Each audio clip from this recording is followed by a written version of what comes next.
क्या अतीक मामले के बाद अखिलेश को भी लगने लगा योगी से खौफ? यूपी छोड़ने का क्यों बना रहे हैं प्लान? योगी के हाथ ऐसा क्या लग गया कि अखिलेश को सताने लगा खतरा? क्या अब यूपी से खत्म हो जाएगा सपा का नामो निशान? अखिलेश यूपी छोड़कर क्यों जा रहे हैं बंगाल? ऐसी कौन सी मुसीबत आई जो अखिलेश को ममता की याद सताई? पिता के निधन के बाद क्या यूपी से भाग रहे हैं अखिलेश? बंगाल जाकर कौन सा बदलेंगे भेष? अतीक अहमद के ऊपर योगी का शिकंजा कसता जा रहा है। योगी की पुलिस अतीक के हर मददगार को खोजने में लगी है। योगी का साफ कहना है, अतीक का जो भी मददगार सामने आएगा वो किसी भी कीमत पर छोड़ा नहीं जाएगा। इसी बीच खबर आई है कि अखिलेश यादव यूपी को छोड़ने का प्लान बना रहे हैं। लेकिन अखिलेश आखिर इतना बड़ा फैसला क्यों ले रहे हैं? क्यों अपनी सियासी जमीन को छोड़कर अखिलेश दूसरे राज्य में जाना चाहते हैं? क्या योगी का कोई खौफ अखिलेश को डरा रहा है? योगी के हाथ अखिलेश का ऐसा कौन सा सबूत लग गया जो अखिलेश को यूपी छोड़ने के लिए मजबूर होना पड़ रहा है? दरअसल ये हर कोई जानता है कि अतीक अहमद को बड़ा बाहुबली बनाने में सपा का बड़ा किरदार रहा है। सपा की सरपरस्ती में अतीक एक छोटे से गुंडे से बड़ा बाहुबली बन गया। सपा के राज में उसने तमाम अपराधों को अंजाम दिया, लेकिन उसके ऊपर कभी भी कोई कार्रवाई नहीं हुई।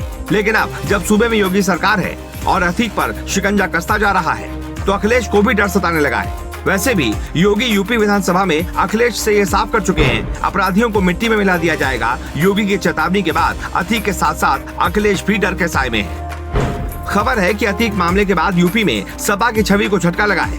योगी ने साफ तौर पर कहा था कि इस तरह के अपराधियों को पालने पोसने का काम सपा ने किया था। योगी के इस बयान ने सपा को राजनीतिक तौर पर कमजोर बना दिया, जिसके बाद अखिलेश यादव और उनकी पार्टी के नेता मुंह छुपाए घूम रहे हैं। ऐसे में लोकसभा चुनाव से ठीक पहले अखिलेश यादव को लेकर बड़ी खबर सामने आई है, जिसने हर किसी को हैरान कर दिया है। खबर है कि अखिलेश यादव यूपी छोड़कर बंगाल जाने की तैयारी कर रहे हैं। अखिलेश योगी से दूर रहकर ममता की छत्रछाया में विपक्षी एकता को मजबूत करना चाहते हैं। दरअसल समाजवादी पार्टी का राष्ट्रीय अधिवेशन शनिवार को कोलकाता में शुरू हुआ। अधिवेशन के कोलकाता से होने पर बीजेपी ने बड़े सवाल खड़े कर दिए।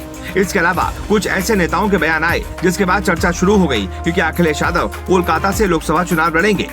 अखिलेश के इस फैसले पर केंद्रीय मंत्री साध्वी निरंजन ज्योति ने कहा, अखिलेश यादव पश्चिम बंगाल से चुनाव लड़ सकते हैं। अखिलेश यादव यूपी छोड़कर पश्चिम बंगाल से चुनाव लड़े, इसीलिए कोलकाता में अधिवेशन कर रहे हैं। तो वहीं योगी सरकार के कैबिनेट मंत्री धर्मपाल सिंह ने इस पर प्रतिक्रिया देते हुए कहा, सपा ने मुसलमानों को सिर्फ अपना वोट बैंक समझा है, लेकिन सपा के हाथ से मुस्लिम वोट निकल गया है। तीसरा मोर्चा बना था, लेकिन ये लोग कुछ नहीं कर पाए। सपा, बसपा और कांग्रेस सब एक ही थाली के चट्टे बट्टे हैं। वहीं बीजेपी के राष्ट्रीय मंत्री हरीश द्विवेदी ने कहा, राष्ट्रीय कार्यकारिणी की बैठक करने के लिए अखिलेश यादव कोलकाता गए हैं। इसका साफ मतलब है उन्हें यूपी में अब अपना स्कोप नजर नहीं आ रहा, इसलिए वो पश्चिम बंगाल में चले गए। वहाँ पर मुख्यमंत्री ममता बनर्जी के सामने वो स्टूल पर बैठे दिख रहे हैं। इससे साफ होता है कि आज की तारीख में अन्य पार्टियों के सामने उनकी क्या स्थिति है। आपको बता दें, लोकसभा चुनाव नजदीक है, जिसके लिए योगी ने 80 लोकसभा सीटों में कम से कम 50 सीट जीतने का लक्ष्य रखा है। योगी ने जिस अंदाज में यूपी की कानून व्यवस्था को सुधारने का काम किया है और उन अपराधियों के जिस तरह से सपा के साथ संबंध सामने आ रहे हैं, उसने सपा की जमीन को बीजेपी की तरफ खिसका दिया है। योगी की इस ताकत को देखते हुए अखिलेश ने यूपी को छोड़कर बंगाल में अपना अधिवेशन किया, जिसके बाद सवाल खड़े हो रहे हैं कि क्या अखिलेश यादव योगी से डर गए। वैसे आपका इस खबर पर क्या कहना है? क्या आपको लगता है वास्तव में अखिलेश को योगी की ताकत का डर है? कमेंट करके अपनी राय जरूर दें।